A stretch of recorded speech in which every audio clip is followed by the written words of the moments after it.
the security implications of climate change in Africa, which he has done for the past 6 months. So he's now on faculty exchange with the Faculty of Military Science, Stellenbosch University in Saldanha, which is a very active unit, I understand, in his lectures. So he will be speaking to us arising out of the research he's been doing for the last 6 months.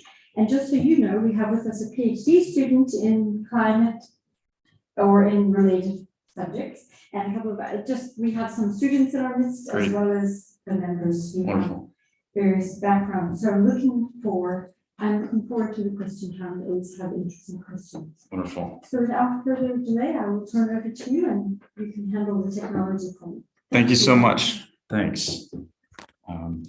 It's really an honor, a pleasure to be here tonight with you in this beautiful city. I'll take just a minute to talk about myself and a little bit about my background and why I'm here. And then I'll talk you through what I'd like to do, and absolutely want to leave time for question and answer. I think that's always the most rewarding and sometimes challenging time, but I like that. Good exchange. So my wife, my 2 sons and I, my wife's right up here, 2 sons and I have been in South Africa for the past 6 weeks. It's my second time. I came on a very short visit, academic related, about 3 years ago. I've been trying to get back ever since this thing called COVID kind of got in the way. We've spent most of our time in the Western Cape. We did get over to the Eastern Cape to Agro. That was sort of we got a game drive in, and at the recommendation of a lot of people. Bottom line, we've been absolutely blown away by the beauty of this country. And really the natural beauty, the cultural beauty. We've been surprised in several ways, and I would say, let me just share a couple of the ways that we've been surprised and impressed since we've been here. First, the landscape. The landscape is far more varied and rugged and beautiful than we expected. Your wine, which some of you are enjoying right now, and I intend to afterwards, is much better than we expected. I knew it was good. It's exceeded our expectations. So well done. Keep that up. I wish we could get more of it in New York. The elephants in the wild appear much bigger and are much quieter than I ever expected that they would be, especially when they walk right in front of your car. But very impressive. Braais last a lot longer than I ever expected a barbecue, as we call it, could last. And the warm hospitality that we've received wherever we've gone over the past 6 weeks has been exceptional. And we've traveled quite a bit over my career, over our lifetime. We both grew up, our fathers were in the military, which meant we moved around quite a bit. And I would put South Africa in terms of warm hospitality and welcome right at the top of our list. And we'll definitely be back. So thank you collectively, South Africa, for just a great visit. I'm going to talk to you tonight about a few things. And I know some of you are pretty familiar with climate change, and some of you may not be. And so I'm going to start with some basics, and I don't mean to insult anyone's intelligence. I'm not going to go too deep into climate change. It's something I've studied for over 20 years, and it's an incredibly complex topic. It's much more nuanced and complex than certainly that you get in the mainstream media, which is where most of us get our sort of information about a lot of things, right? So, and at the end, I'll try to point you to some better sources to do your own digging and research and learning that point you to actually one in particular that I'll share with you at the end. So I'm going to give you an overview of climate change, just a quick global snapshot, and then I will focus in on Africa, and I'll look at the science, the physical science a little bit, what we're seeing here in Africa and what we can expect, what's forecasted in the coming years and decades. And then I'll talk a little bit about some of the impacts of that, social impacts, security impacts. And then I'm going to shift gears, and really this is where I've spent more of my time over the past decade and a half, but specifically the past 6 months since I've been on sabbatical, focusing on the security implications of climate change. and what those are, what that means, and then some of the general implications that, for instance, we in the U.S. are considering as we adjust our strategies and our policies and our planning to plan for this. And then I'll focus again a little bit on Africa and talk to you about some of the work that I've done over the past 6 months. And then sort of the, why does this matter and what can we do about it? If anything, do we need to do anything about it? Those of us sitting in this room, those of us online, and then certainly leave time for questions. Okay. So I'm going to open with a short video. I use this with my students. I've used it with a lot of audiences. I think it sets the stage, not a lot of deep information here, but recently, if you're a student of climate change, a pretty significant series of reports have come out over about the past 9 months. Reports, the 6th assessment report of the Intergovernmental Panel on Climate Change. This is the latest. There's 3 reports that they issued, 3 out. There's one more, a synthesis report that's due out later this year. But the first was the working group 1, the physical science basis. The second one that was released in about November. The second was impacts and risk and vulnerability, more social impacts of climate change. That was just released a few months ago. And then actually just a few weeks ago, they released the mitigation report. And then there'll be a synthesis that sort of ties those together. But this is a video that the IPCC put together that just really gives a kind of a high level look at the report itself, and then just some bullets. If you'll read them up here, the music will play over, but there's no audio other than the music. And that's just an overview of climate change.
All right, so that report is really, it's really unprecedented. And I've watched them over the past many decades as I've released each of these. They come out every several years, about 5 to 6 years.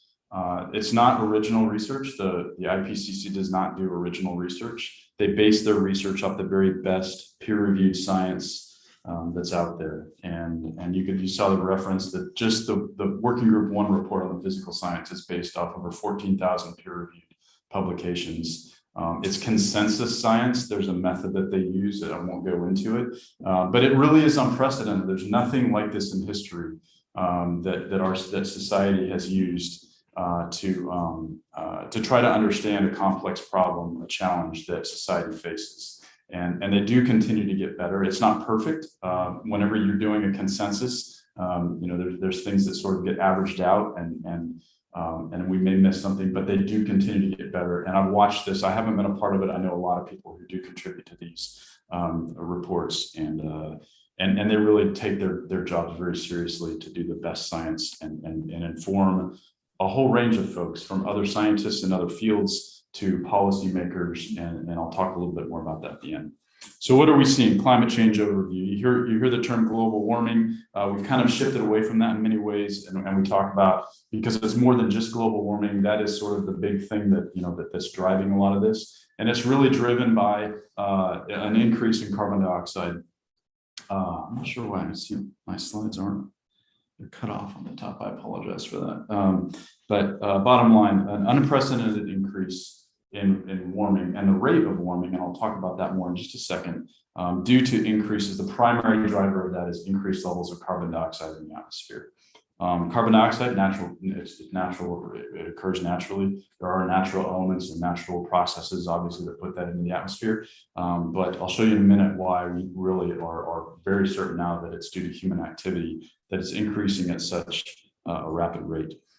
This heating is driving unprecedented changes in precipitation patterns. And any of you who know, particularly if you come from a farming background, you know people or have family who are in agriculture, that's significant. When you change precipitation patterns, that affects things, and some systems can adapt. Natural and anthropogenic systems can adapt to that. Others have a harder time adapting to that. And what we're seeing, while it's warming all over, and you see that in the map. I'll talk a little bit about this map here in a minute that I have at the bottom of the screen. But in some places you see it getting drier, and in other places you see the precipitation average increasing.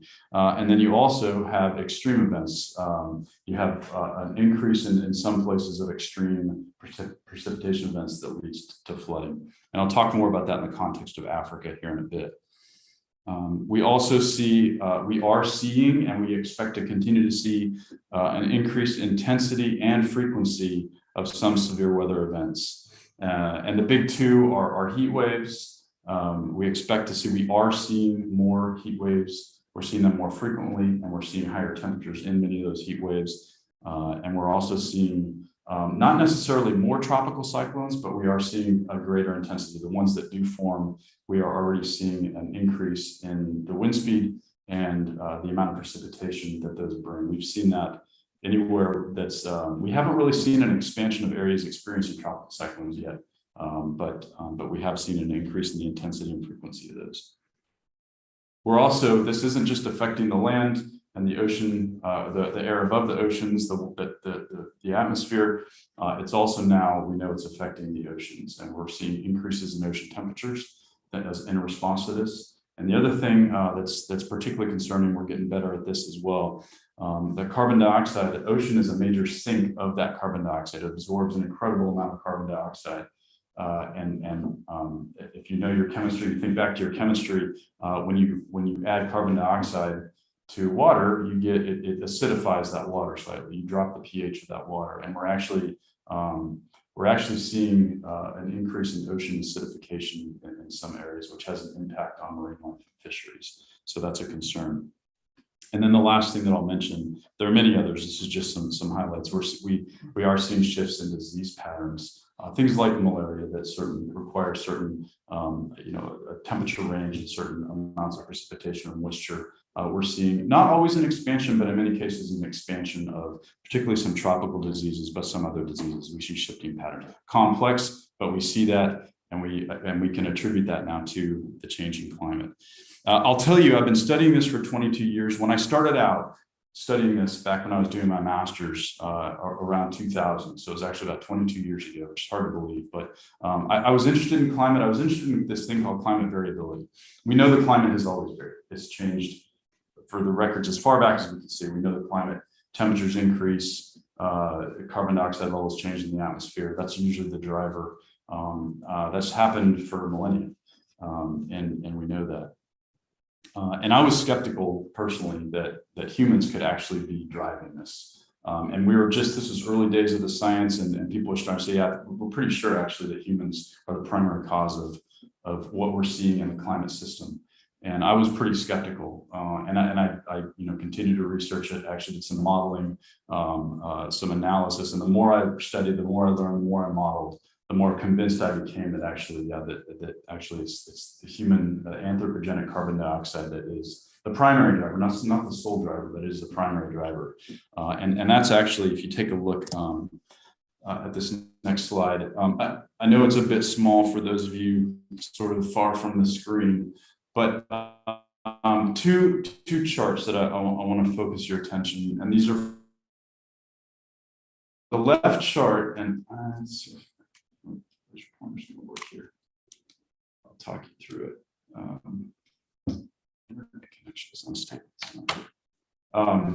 So the chart on the left shows the past 1,000 years. It shows the black line there running from left to right. You see it fluctuates up and down.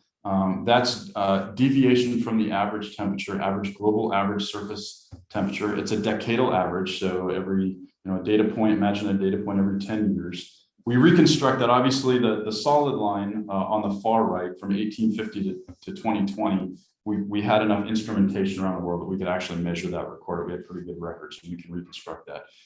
Before that, we had to rely on other things that we call proxies. Those can be tree rings, those can be ice cores. There are a lot of them, and there are multiple, and they're pretty robust. And so we've been able to reconstruct the temperature, and you can see it changed clearly over the past 2,000 years.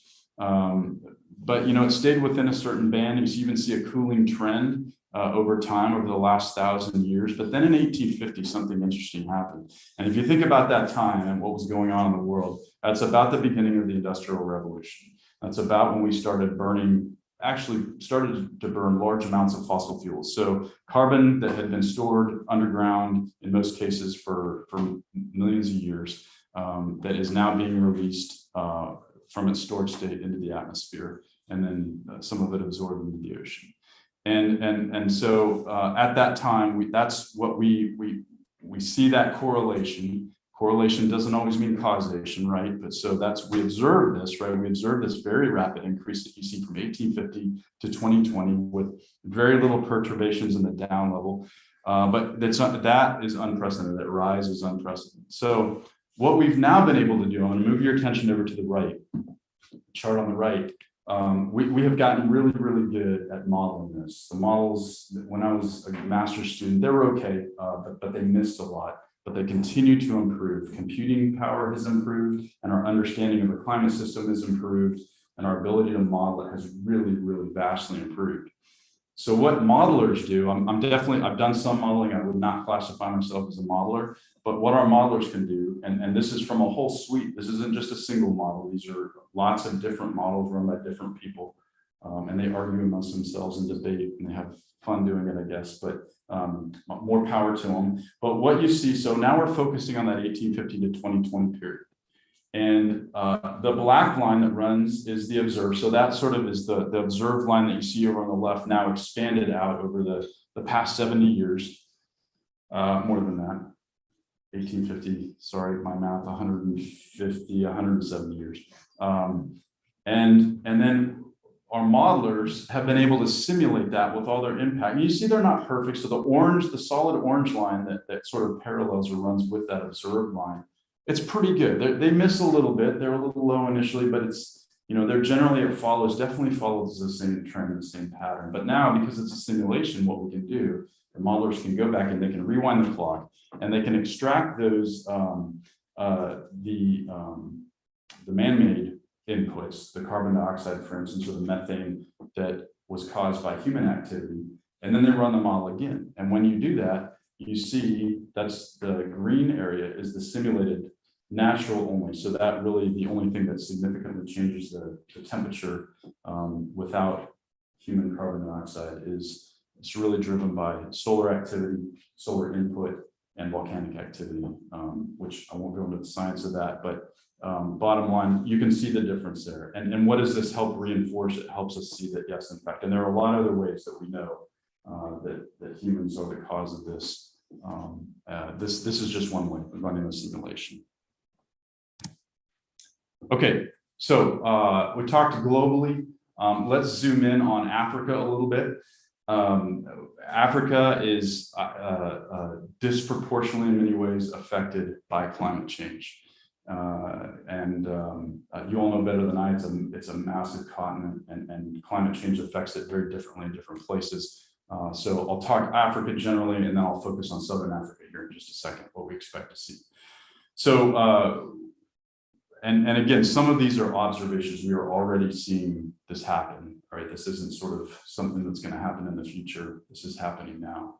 And we have seen the average temperature, hot extremes in particular, have already emerged above the natural variability. So that natural variability that we saw in some of those previous graphs. We see the temperature increasing more rapidly in Africa than the global average increase. So there's that global average trend. It's happening more quickly in much of, not all of, much of Africa. If you look at the map of Africa, and again, the bottom, for some reason, the bottom of my slide here is cut off. But really what you see is that light orange is the observed temperature change since 1951. It's an average, of course, but the average annual change, and the orange color, it goes from white to yellow to sort of a light orange to sort of the darker orange color, and then the red up in the Arctic. That represents a change of between 1 and 2 degrees centigrade average from 1951. Now, my students are like, sir, they come, sir, that's, the cadets, they come, sir, next, sir, that like 1 degree. I mean, if we raise the temperature of the room 1 degree, we wouldn't even be able to feel it. True statement. But if you think about an entire continent the size of Africa, what it would take to raise that 1 degree, think about the amount of energy that involves. That is a significant amount of energy. And again, that's just the average. So in some places it's going to be more, sometimes it's going to be more than that. And it's all trending in the same direction. We don't see anywhere now on Earth that's cooling. You do see one area in the North Atlantic that's staying about the same. There's some areas down in Antarctica that we're not quite sure about. But by and large, you see almost all the land area warming, almost all of Africa warming above the average. Actually, the area that's most impacted is the Arctic. It is changing very rapidly. And that's not just, you can see it in the landscape. I've seen pictures. I've got teams of cadets and faculty that go up there and they're doing research, and they are, from year to year now, they are seeing changes in the landscape, in the Arctic landscape, in the tundra, in the ice. We're seeing it in glaciers, we're seeing it on ice sheets. So we're seeing it everywhere, but Africa in particular, warming above average. Sea level is rising. And for reasons that I honestly don't understand this, but the sea level in parts of Africa, sea level is actually rising faster than the global average. Fortunately, much of your coastline, the beautiful coastline we're driving along, no need to panic, but there are areas, even in South Africa, where you have infrastructure, you have people living at sea level or near sea level. You have infrastructure at sea level or near sea level, and that could be impacted in the future. Certainly other areas of the world are more concerned about that. Some of our island states, areas of South Asia. And then finally, the one that I'd like to highlight, which again, I've had this presentation for a while, before 2 weeks ago or a week ago, when we saw what happened in Durban, but the frequency and intensity of heavy precipitation events in Africa are projected to increase. Just about everywhere in Africa, particularly in Southern Africa. Can't attribute every single one of those to climate change. I'll talk about that. You got to be careful in doing that, but we do. It's a trend that we expect to see, and we're actually seeing it now and playing out the way that we've forecasted that in the past. Okay. The heading of this is just, again, you can tell I'm focusing in a little bit more on Southern Africa here now. And the IPCC on a nice little map that they do, sort of a summary map, they divide Southern Africa into West Southern Africa and East Southern Africa. The dividing line sort of about the 20th meridian-ish, a little bit east of there, anyhow, kind of splits Southern Africa right in half, goes up into your neighboring countries. They kind of box it out to simplify it. But bottom line, in West Southern Africa, in a lot of cases, this is not an exhaustive list by any means. I just wanted to make a couple highlights. So sort of Western Cape up in Namibia, we expect to see an observed decrease in average precipitation. And from talking to a lot of people and what I've learned about the Western Cape, rainfall is really important. And if you decrease that, that's a really big deal, particularly to our farmers. But also to a place like Cape Town that I know you all experienced. Those of you who were here, what, about 3 years ago, I think. It was right before I made my last visit. That's significant. I mean, it's, rainfall is really, really important for your municipal water supply. And when the average decreases, that has impacts. We expect in both the Western Cape and the Eastern Cape, or West South Africa and East South Africa, to see that same observed increases in heavy precipitation and flooding events. That may seem, some people like, wait a minute, you're telling me it's going to get drier, it's going to rain and flood more. Yes. It's complex. I'm not going to go into the science of it. And frankly, some of the science I don't understand the eaches of, but it absolutely, it's drying, but that doesn't mean we're not going to get those heavy flooding events like we saw over in KwaZulu-Natal over the past couple of weeks. And that's going to go hand in hand with projected increases in aridity and drought. And then also in the Western Cape, we're going to see average increases in average wind speed, fire weather conditions. Those are all things that in the physical science side that we expected, we are seeing in some cases, or we're projected to see over the next several decades. On the east side, you see some similar. The only big difference that I'll highlight here is, that's if you're going to experience a tropical cyclone in South Africa, it will never happen on the Western Cape, thanks to that nice cold ocean current you have over there. But it does happen occasionally over on the east side, and we do expect to see an increase in this wind speed. So basically, the intensity of those. Not sure about the frequency yet, but definitely the intensity. So what? So what does that affect? Again, far from an exhaustive list, but these are just some of the ones that the IPCC, for instance, highlights kind of up front. Food systems. We've been monitoring food systems in Africa for a long time. You all, I'm sure some of you have been probably involved in that. But we can attribute about a 34% decrease since 1961. And again, now we'd say because our models and our observations have gotten better and we understand how much of the changing climate we can attribute to humans, we can say that that's due largely to climate change, and that's more than any other region of the world, any other continent or region of the world. And then it's not just the land, it's not just the land-based agriculture. There is a significant threat to those African marine and freshwater fisheries. Some of that's due to the temperature. A lot of it's due to that acidification that we're seeing that's starting to actually impact marine life and the food chains in our oceans. Water, we talked about that a little bit already, and it is going to absolutely affect. We're going to see drought. We're going to see, obviously, it's a primary effect of drought, aridity, but then also on the other extreme, those extreme precipitation events that affects waters. And water managers, if anyone's been in the water management business here, you like predictability. If it's going to be dry, at least if you know it's going to be dry, you can do some things. But if there's uncertainty in that, if you don't know from year to year how much you're going to have, that makes it extremely difficult to manage agricultural water supplies, municipal water supplies. Very difficult. And then just a couple of other things that I highlight that are some of the impacts of the science I've already talked about. There are millions of people. The number of people exposed to sea level rise is increasing in Africa. It's well over 100 million now that live mostly up sort of in the Western Africa or West Africa, some up in the Nile Delta.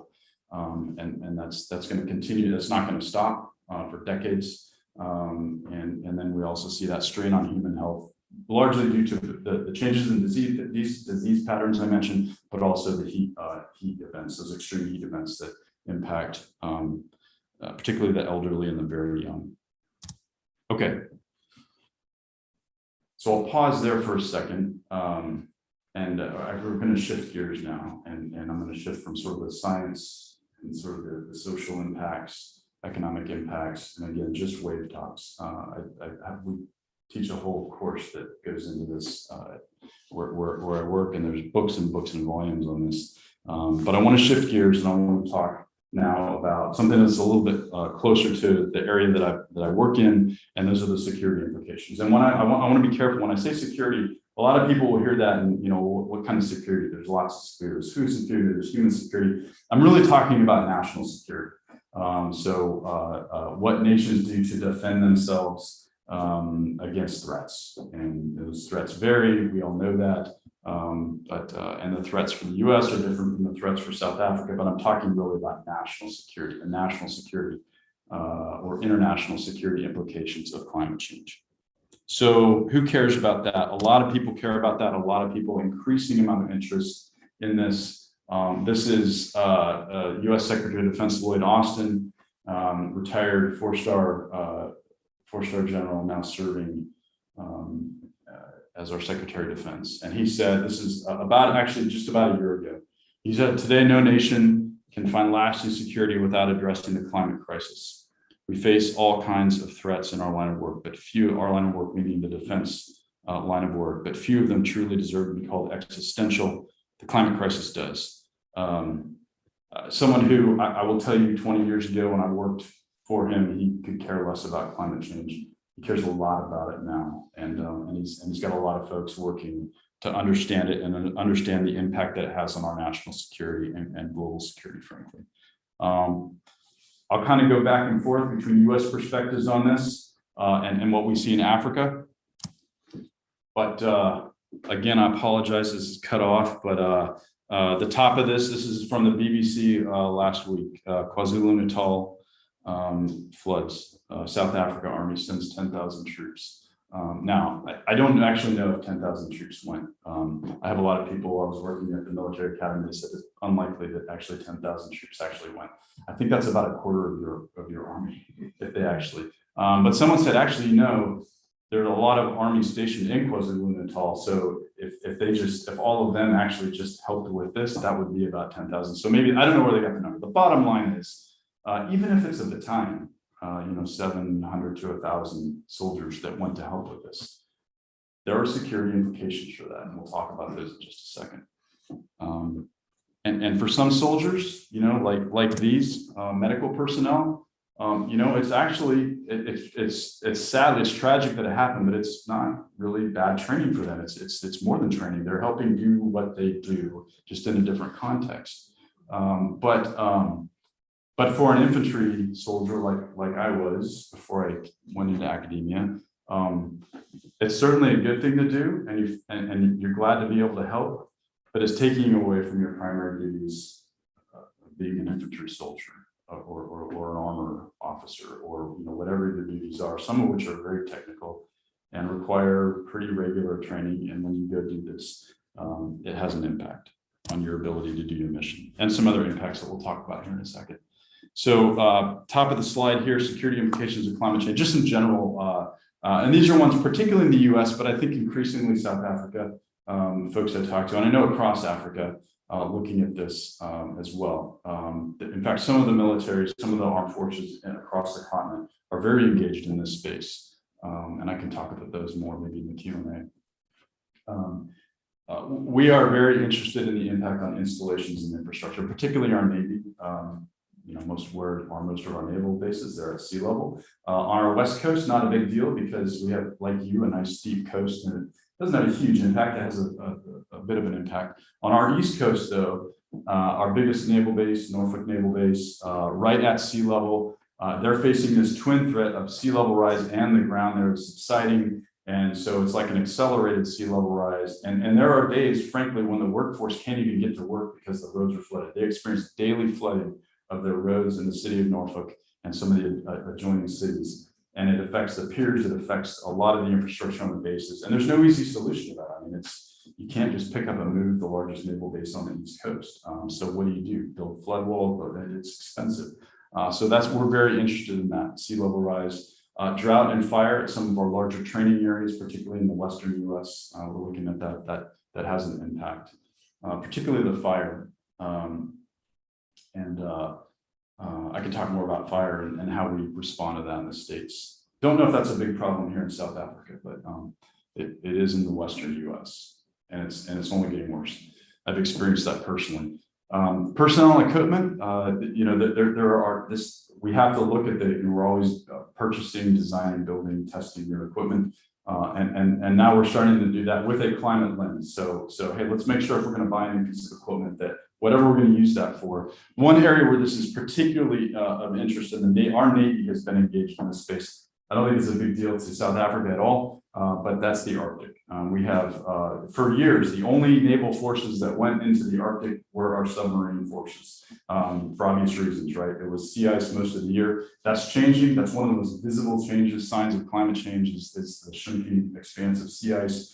It means our Navy, our surface Navy and their aircraft are having to increase incredibly harsh environment. It is by no means warm in the Arctic.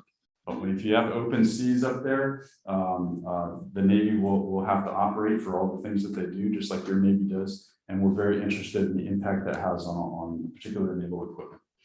And then, back to sort of the KwaZulu-Natal example, we are seeing, we can measure, we know this is happening, an increase in what we call humanitarian assistance and disaster response. You see some of our soldiers there offloading sandbags from a truck. That's an increasingly common picture. This is in response to a hurricane, I think, in our southeast United States. We're seeing an uptick in humanitarian assistance disaster response. We know in the military we will always be called on to do that, just like your armed forces will always be called on to do that. For all the reasons that I think they're pretty obvious why that happens. But we're seeing an increase in that, and it is putting a strain on some of our units and some of our forces. And I would expect, I know that's happening across the continent of Africa right now as well. Okay, a few more, I guess I duplicated the humanitarian assistance and disaster response because it is happening. It's in the news. It's happening now in Africa. But some of the next two are really sort of more secondary. And here's where you have to be very careful. And the mainstream media, I will tell you, gets this wrong sometimes. In fact, I've seen it grossly wrong sometimes, where there'll be some sort of conflict or some sort of mass migration, some sort of disaster that drives a mass migration event, and they'll go, oh, climate change, mass migration due to climate change. I even see it in the KwaZulu-Natal floods. I will never attribute a single meteorological event or series of events directly to climate change. I think you have to be very careful doing that. However, what we see in KwaZulu-Natal, for instance, does fit a pattern that we have seen, and we expect to continue a trend that we expect to see going forward. It's nuanced, but it fits the trend, and we expect that to have an impact on a couple other things.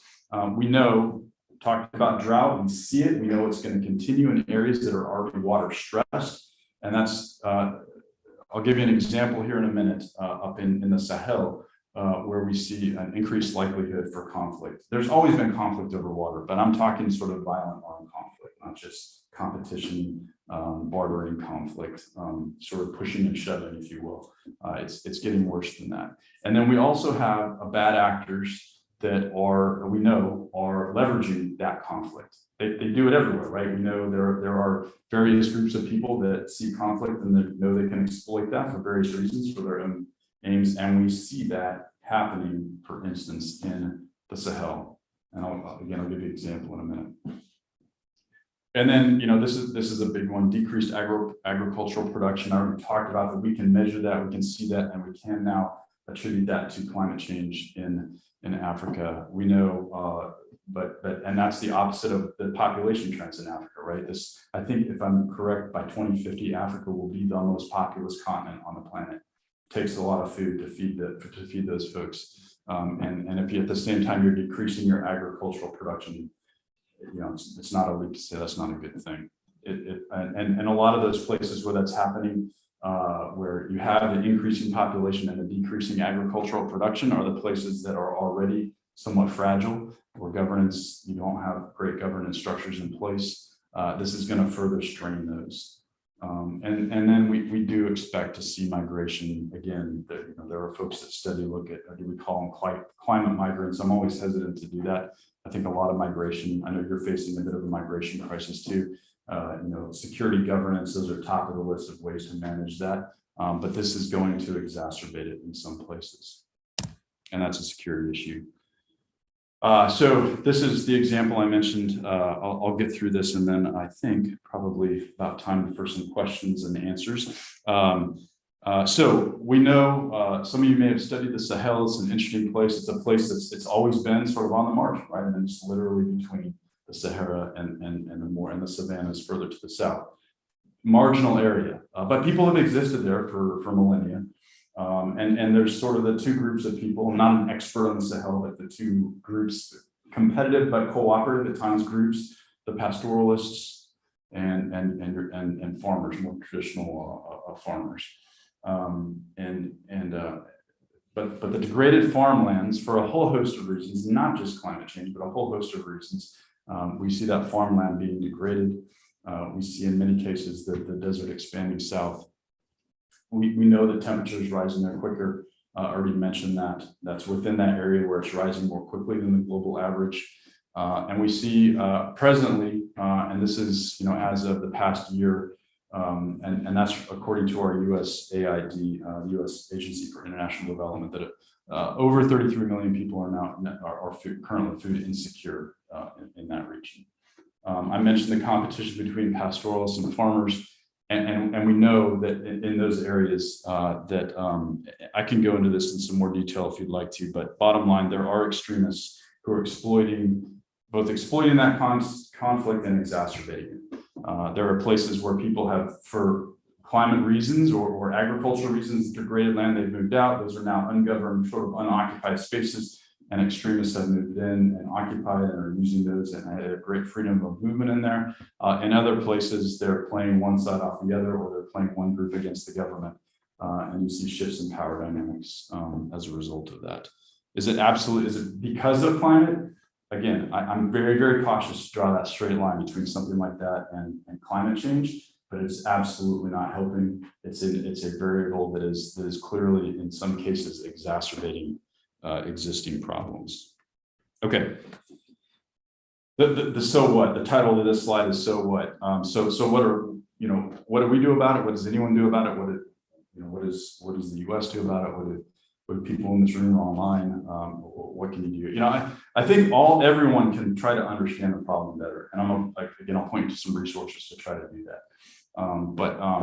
But on a broad scale, collectively as countries, as organizations, there are increasing efforts to leverage science and technology to understand what's going on, to monitor better, to collect data better. There are parts of Africa where we just don't have very good data on how climate is changing, even meteorological data for sort of day-to-day events, but let alone long-term trends. So it's happening, but we need more science. We need better technology applied to understand this and monitor it.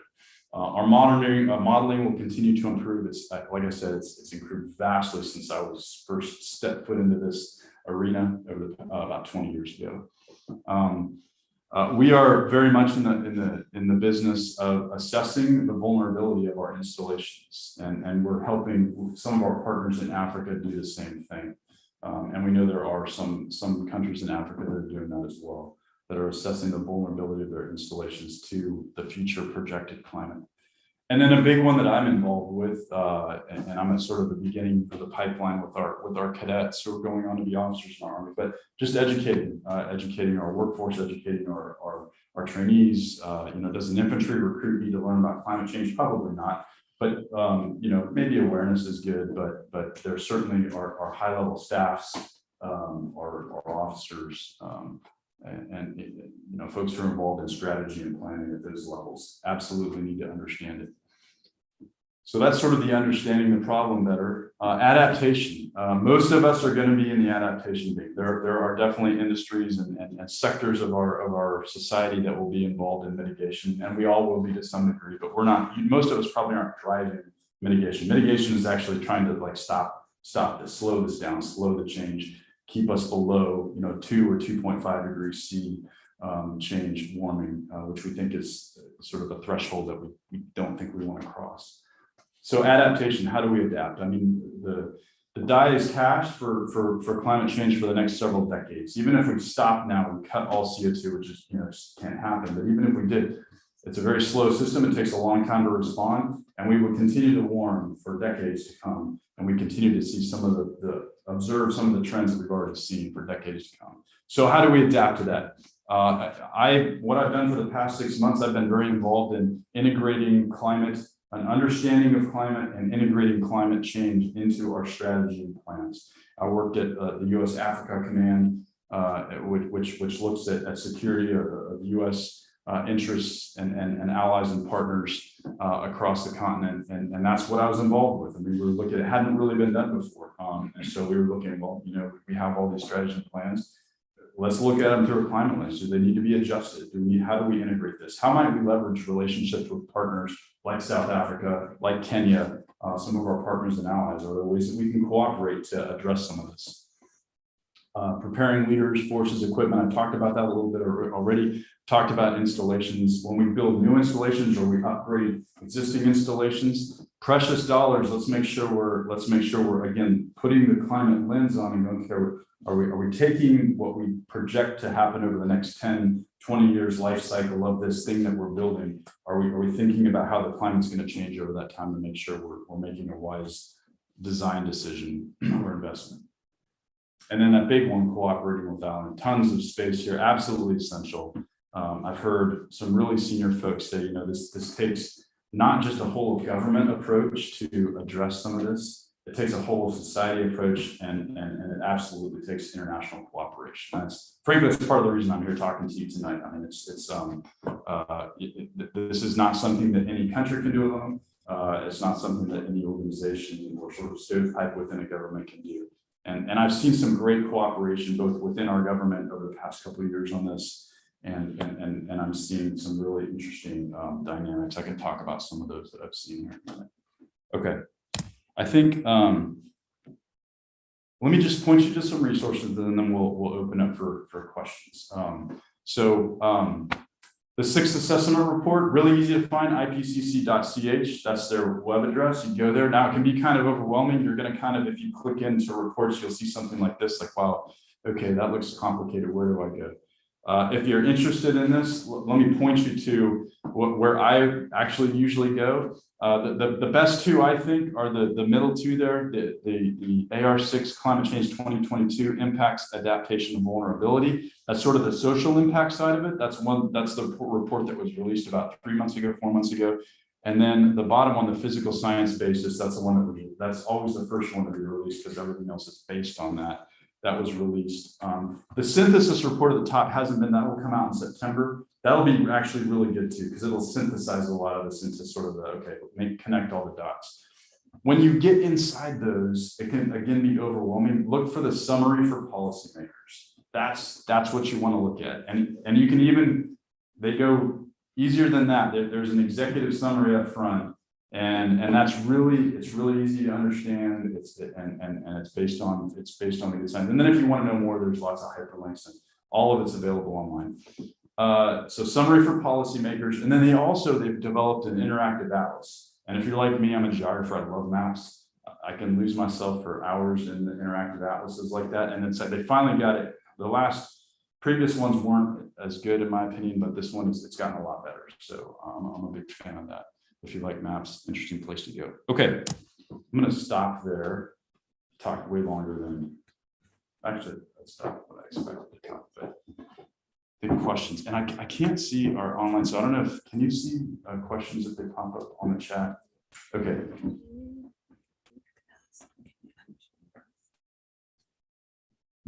Let's see. Can I just say a word of thanks? Absolutely. Okay, yes. I just want to thank the speaker very much for that very incredibly insightful and detailed overview. But I'm sure there are questions from our gathering here. Pippa, how many questions do you have coming in? One question. Can I open the floor here? And you can read that one while I just see. Do we have a show? Yes, we have a question from this side. And from Anne and in the front row. Okay, great. We have at least 4. Mark, when you're ready, I'll let you listen. Yeah. Okay, so the online question is from Craig Bailey, who writes, Colonel Reed said that humans are part of or the cause of climate change. What are his views on world population? Does he believe the world is overpopulated? And if so, what does he suggest the solution is? That's a nice softball for my first question. I'm personally not a big proponent of, I guess, what you would say population control. I am optimistic. I haven't done a lot of work in demography, but I'm, again, some basics. And I see our rate of increase globally is starting to slow. We're still increasing, but the rate is not what it was a few decades ago. So are we cresting the curve? I think so.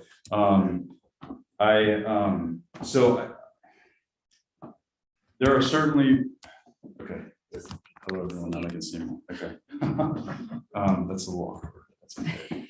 I tell you what, we've no, what's that? You can sit down. Okay, I'll sit. Maybe that'll be better. Not looking up my nose that way. All right.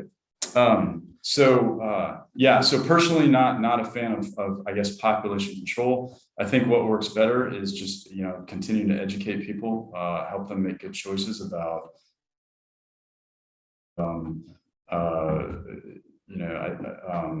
I don't think. So here's something that's interesting. If you look at the societies that are actually contributing the most to global, that are rapidly increasing in population. Now, will there be a lag effect? Could be, but I think if we're smart globally and we help those developing countries where you do see the rapid population increase, make wise choices about green energy and some other things to mitigate as they develop, I think we won't see it won't be sort of a reflection of the way developed societies have developed, heavily reliant on fossil fuels and carbon. So I think there are solutions. I don't think population is really something we need to focus on really primarily to try to affect or solve this problem. Thank you. I would like to take questions from the floor. I've unmuted here, so I might repeat the question if it doesn't seem to come across strongly for our audience online. Maybe I can start with the gentleman who's a student in this area. Can you stand up, maybe say your name and what you're studying, and then you can ask the question. Okay. My name is Robin Atson. I am a student in public administration. My questions, I actually have two or three. First one is, in your point of view, what would the Department of Environmental Affairs know, or what should they know in actually reducing climate change in South Africa? And should it be addressed on a national, provincial, or local level? Can I just repeat that quickly? So the role of the provincial environmental affairs office, right? And should it be provincial, local, or national? Yeah. Oh, thank you. Here we have the mic now for the question. Yeah. So yeah, the first question is the role of environmental affairs. Yeah, I would assume that's parallel. I'm not far from an expert in the structure of South African government, but I've learned a little bit about your defense forces. But I would assume that's sort of the equivalent of our Environmental Protection Agency, sort of a federal level, national level, or there's absolutely a role. But I'll also tell you this: none of the solutions, none of the way forward, whether it's adaptation or mitigation, it cannot succeed if it's only top down, if it's only top driven. So I think they have a supporting role to play. Again, setting goals, helping to set policy, national level policy, helping to communicate and coordinate with allies and partners, outside in the international community. I think there's a role there as well. But I think actually every level that you mentioned has roles to play, and maybe that national level can help set a framework for those. I mean, that's what they're supposed to do. I know it happens to varying degrees in all countries, right? Sometimes it works and sometimes it doesn't. But I think, setting policy, helping set framework, helping collaborate, maybe providing some resources, but solutions for both adaptation and mitigation have to happen at all those levels. And as you go down, different provinces, different regions, in our case, different states, are facing different challenges, then those are unique, and then communities as well. I'm really encouraged actually by what I see I definitely saw it in Europe. I see it starting to happen in parts of the US. I'm not sure, haven't been here long enough to see it, but I see a lot of bottom up initiatives, particularly on the mitigation side, but also on the adaptation side, that small communities, as they build new things or make new investments, without really any, and I don't know what's driving it. Is it public pressure? Is it good leadership? It's probably a combination of all of those things. And it's people learning. It goes back to that sort of learning about the problem. When you understand the problem, you know, that, I mean, maybe someone here tonight, you have a job that you're like, oh, you know what, I've never actually thought about looking at this sort of climate lens, and you can make a change. So I think it's kind of a, you know, all of the above answer, but yeah. Then the second question. What would you say are the most important government departments which should integrate and strategy and plans? But can I repeat that? Sure. Yes. What would you say are the most important government departments for integrating strategy and plans? Yeah. Again, I've got to be careful here because I don't know what your departments are. So I can talk a little bit maybe about the US, and you can probably maybe, this is, I'm not hold it like this. Hopefully translate to what your equivalent, because I just don't know. So yeah, the Environmental Protection Agency, very important. So our commerce, anyone involved in commerce, it's very important there. There's a lot of economics to this. Our State Department, and again, this is an international issue. This is, you know, it's really important for them to be involved, and ours is increasingly involved. Any sort of development agency like our USAID, which is mostly focused on overseas development and partnering with folks, that's important. Obviously, my Department of Defense. I don't know how much the SANDF is involved in this, but I know at least the folks I've met, there are some, I think an increasing number. I don't know. I'm sure I'm missing some, but those are the ones that come to mind immediately. Okay. I saw a second question. Anne, your hand is up. Thank you. My name is Anne Thompson. In 2013, I remember attending a conference in London relating to food production in Africa. And then subsequently, in 2018, we had a number of conferences here on the same subject. And one thing, the general consensus was that there was sufficient food being produced. There was a question of logistics and wastage. And I wondered how those two factors are factored into modeling, projections, economizing in terms of food loss and that sort of thing. Yeah, that's a great, I wish my dissertation advisor was here because that's his area of expertise. I'm not by any stretch an expert in food production, you know, the climate impacts on food production or distribution. I absolutely agree. It's not the sole, the batteries perhaps down on this. Okay. No. Okay, do that. Great. Okay, so the answer is I don't know. I don't have a good answer for that question. I'm just not an expert in that area. Obviously, there are climate impacts on things like supply chains. I don't know where Africa stands on you know, sort of addressing that or mitigating that or incorporating that into. But I do know that at the international level, like the FAO, Sorry, Mark. Yeah. It's all right. Yeah, I think it's project. Okay. It'll be okay. Okay, I'm fine with that. Yeah, it's good. All right. I don't know if the online folks will be able to hear. I don't know. Yes, I think so. Okay, Yeah, great. Okay. So yeah, I'm sorry to not have a better answer than that, but yeah, I'm just not my area of expertise. Okay. Oh, sorry. I will also have to project. So there were two questions. One in the front, the young woman in the back. Can you let us know where you're from and then what your question is? I'm Natasha. I'm a student at this. Okay. Great. I was just wondering, as the US military is one of the largest emitters of CO2, how are we addressing mitigation and reaching net zero outcomes? Yeah, great question. And now I can Can you pull up. repeat it for the- Yeah, so the question was, US military, one of the largest emitters of carbon dioxide in fact, we probably emit more than some small countries do, because we have a lot of equipment that burns fossil fuels. Not an easy thing to change, but we are definitely moving that direction. Just a couple months ago, I got to help with this. So this is the Army climate strategy. First time our Army has, and we're very proud that we're the first of our armed forces, Navy, Air Force, Army, we're leading the way in this.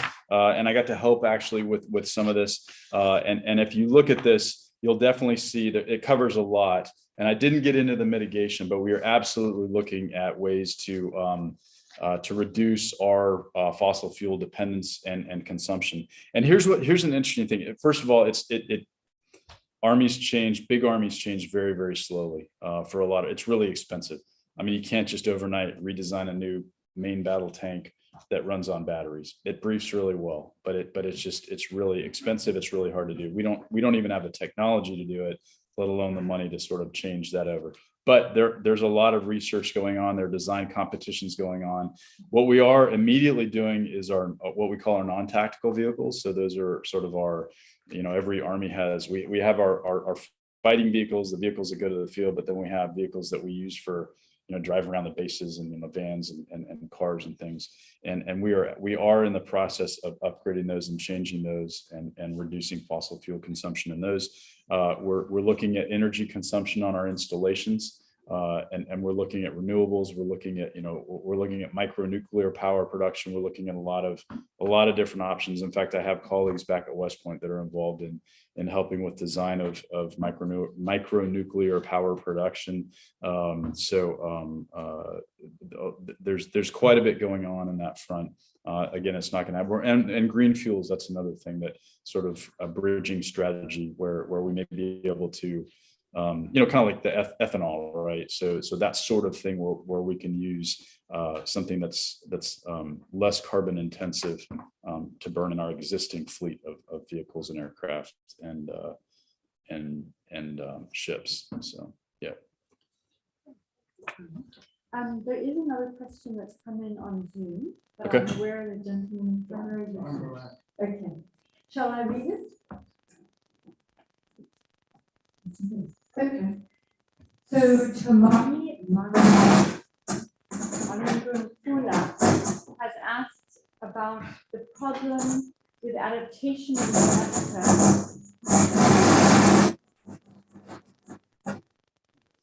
in view of the fact that there are many communities that are currently situated in sensitive environments, such as valleys, wetlands, areas too close along the coast. And in addition, the building materials are not climate change suitable. Mm-hmm. So these are a specific challenge in Africa and South Africa. He's talking about South Africa. It is unlawful in South Africa to evict or move people without providing alternative accommodation. That is a fact out of our history. This makes it very difficult to secure lives when disaster strikes.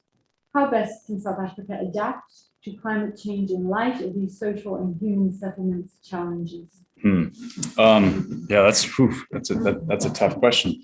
But let me just again, on something like that, just what comes to mind first, and I'm going to go back to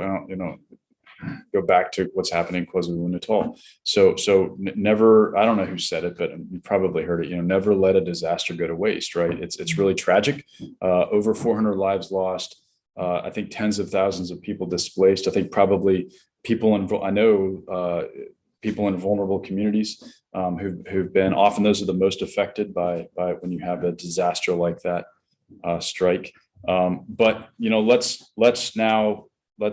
allow not just government, government, academia, communities, public planning, public planners, non-governmental organizations. Let's leverage that. A lot of people that awareness is increased. So you have sort of a period now where you have heightened awareness about the vulnerability call it weather, disaster, climate vulnerability, whatever you want to call it. Let's seize that opportunity for people who might be, they might not understand the problem. They might be resistant to moving, to changing, to modifying living conditions or whatever. Let's perhaps leverage those opportunities. I think we're getting better at that. It's always hard to do. The wheels of government certainly turn slowly, and we don't often strike while the iron's hot after disasters like that. But I think that would be just something that I can think of that, hey, seize this opportunity. And unfortunately, we're going to continue to have, I think, an increasing, all the science says, like I mentioned, we're going to have an increasing number of these sorts of opportunities, these tragedies to sort of, help people understand what the problem is and perhaps adapt. So do we have any more questions from the floor? Here on. I'm very sorry for saying this question back to people. There's a whole lot to it. I'm a PhD student in air quality management, and I am a contributing author to the Agro chapter of the working to FCC AR6 report. So Great. Thanks for the support there. Great. In light of the fact that climate change is considered a Western problem as a result of colonialism and so on in African communities and sensitive communities, and given that there is a low rate of climate literacy amongst rural people, even amongst really populous places in Africa, is there any consideration being given by the US Armed Forces, the Defense Forces, and so on, in terms of their allies treating climate change and these allyships with sensitivity towards these notions? Yeah, no, I absolutely understand what you're saying. So let me give you some personal examples just based on what I've been doing the past 6 months. So I'd say your average staff planner in the military does not understand sort of the history of the deep, long, complex history of the impacts of colonialism in Africa, or there's some understanding of it by some, but not vast. But what we do have on our teams are, again, we have we call them intergovernmental partners. So in the case of where I was working at US Africa Command, embedded with us, it's not just a bunch of military folks, it's a mix of military and civilian, but we actually have representatives from some allied countries that are there with us. We have members of our State Department that are on the staff there with us, and they have a much better understanding of what you're talking about. And the ones who really are just gold in that area in particular are our USAID staff members. Most of them have spent, in fact, a majority of their working careers in rural communities where you see play out exactly that, that sort of the demographic that you're talking about. They've lived, they've worked, they understand that. And I've learned a ton, and they're involved in the process of developing our plans, understanding the problems, developing strategies. So yes, are we great at it? No. Could we do better? We could always use more folks like that who understand it. But we absolutely leverage. As I was helping to develop a climate strategy for AFRICOM, one of the people that I regularly would pick up the phone or walk down to her office was our USAID representative. I'm like, hey, Monica, what do you think about this? And sometimes she's like, yeah, that sounds good, or have you thought about this? So yeah, it happens. It's not perfect, but we definitely try to do that. Then follow on that, in terms of the fact that I wouldn't say stable, but America is sort of finishing up at a gradual and sort of standard rate, whereas Africa is heating the change in temperature is really erratic and more intense, obviously in the north, as you showed. And there are things like a greater propensity for conflict, as you stated, over water, and given the increase in temperature that leads to literally mental instability and conflict and increase in aggression. So are things like that also being taken into consideration in terms of sort of allied talks? Do you mean from a U.S. perspective, or just sort of kind of international security perspective, or? Purely out of curiosity at this point. Yeah. Yes. Extensively, no. But there is a renewed. I'll tell you the seeking to understand these security implications of climate change, which are very widely and include, in that basket of implications are sort of some of the things that you've touched on. I think in the past, we've been more focused on the continental United States and our installations and our armed forces, but increasingly, and I've seen it really over the past several years. Okay, so what are the international security implications? What do we need to be aware of for our own purposes and our own interests? And what do we need to be? What do we need to understand as far as our partners and our allies are concerned? And then also our adversaries. You know, where do these intersect? And that gets really complicated, right? You know, adversaries. Some of them, you know, I mentioned the one example of the violent extremist organizations, but you know, there may be other adversaries out there that are leveraging this or exploiting it or contributing to it. I don't know. So we're not very good in that space. I think we're getting better. But yeah, so it's key partnerships and allies that they're really, I think that has the best potential for growth in terms of cooperating and understanding. Yeah, I mean, one of the reasons I'm leaving right now, leaving South Africa tomorrow, is I'm headed back to the States to a symposium that we're hosting that we're looking at the security implications of climate change. And we've got the keynote speaker is General Kaboshi, who's the chief of Kenyan Defense Force. And he absolutely, if you've never heard him talk, Google him. I mean, he absolutely understands this, and his armed forces are leading in this space. And they've got some significant challenges related to climate change, and they're acting on it.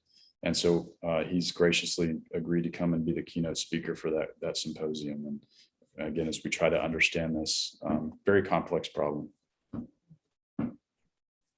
Yeah. Thank you. I think I'll draw the question time to a close. And I'd like to just in one sentence, just take note. You have underlined the complexity of the problem, and I appreciate that, because far too often I do see simplistic presentations. And I'm also amazed that you have not used the word terrorism, and I don't know if that was intentional. No. And I heard you say violent extremists just now, but my ear has been tuned. That's obviously a controversial sort of point about where that term should be used. Sure. Sure. But I appreciate that you have truly given us a good perspective on the complexity of the problem. And I think we'll all be able to read the media a bit more informed. Great. As to what to look out for, and hopefully also take personal responsibility for that mitigation and adaptation level. So I thank you. And we have a little bit of that golden, or is it red? I'm not sure. Red, a liquid that you were referring to at the beginning. Yes. Hopefully that's a bit more warm hospitality from Saya. Can we that's give you a great. round of applause? Coming and speaking to us, Saya Western Cape appreciates it, and we wish you all the best for your trip back. My pleasure. Thanks so much. This is wonderful. Thanks for the opportunity.